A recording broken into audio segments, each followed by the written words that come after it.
Good morning. Today we're going to be doing value scales. I know you have all done these before with the school pencils, but I'm assuming you don't have those exact pencils at home. So whatever pencils you have, whether it's just like a regular 2B pencil or a mechanical pencil, or maybe you have a set of color pencils or other materials, you're going to be using those today to create value scales.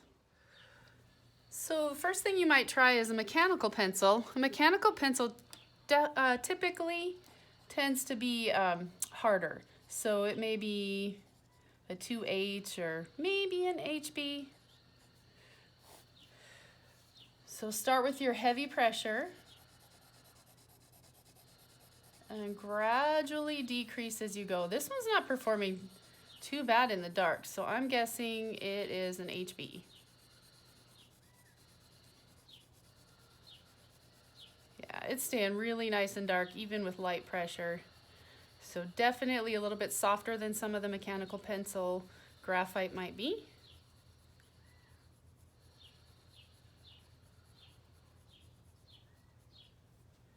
All right. Next is just your regular pencil. I couldn't find a yellow one. This one says it is HB2B, which we know it can't be both. So let's see, I'm just gonna put 2B regular pencil.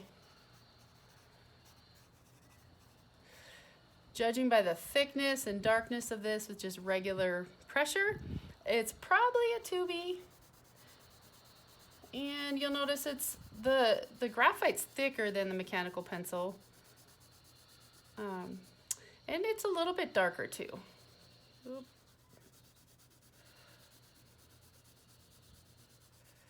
So if these are the only two tools you have, you still want to do a value scale for them just so you can kind of see the range. And you can use both of them in a drawing. And you'll notice you'll get finer, more defined lines here.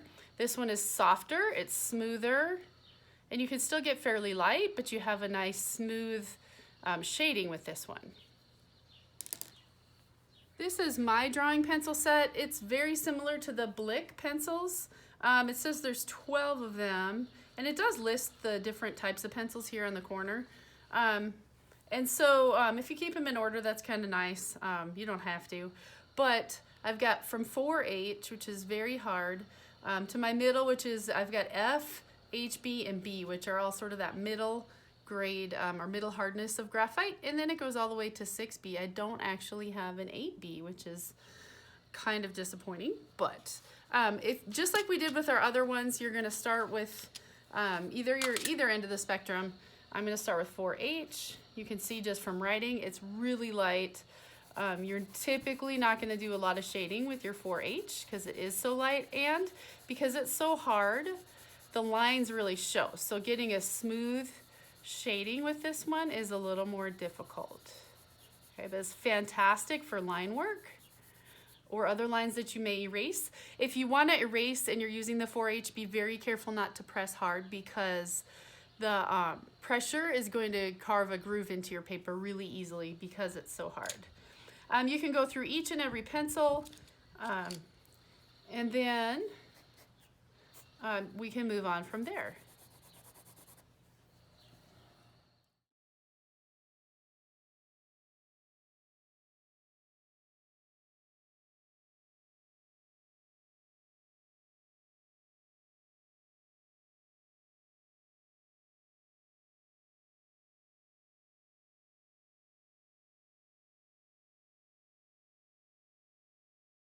These are my Derwent water-soluble pencils.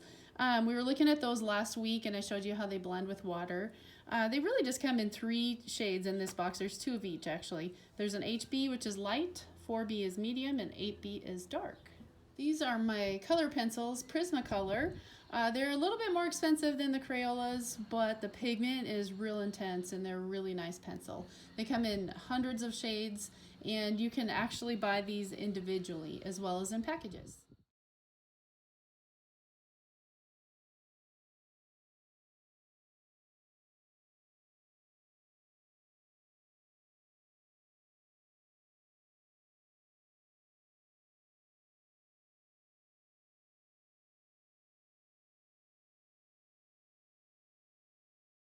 These Prismacolor art sticks are just like the color pencils, but without the wood. So there's just sort of a thick piece of the inside of your color pencils, and they work really nice.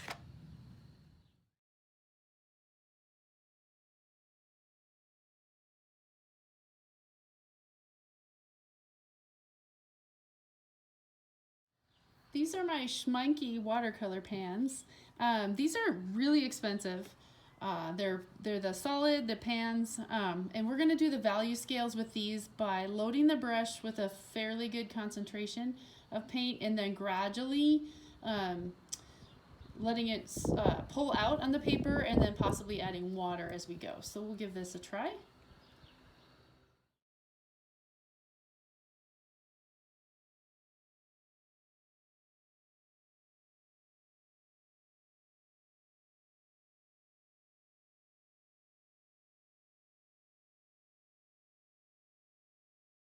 This is a set of my daughter's watercolors. They're sort of a middle price watercolor, and we'll give these a shot. They're brand new, so we'll see how they perform.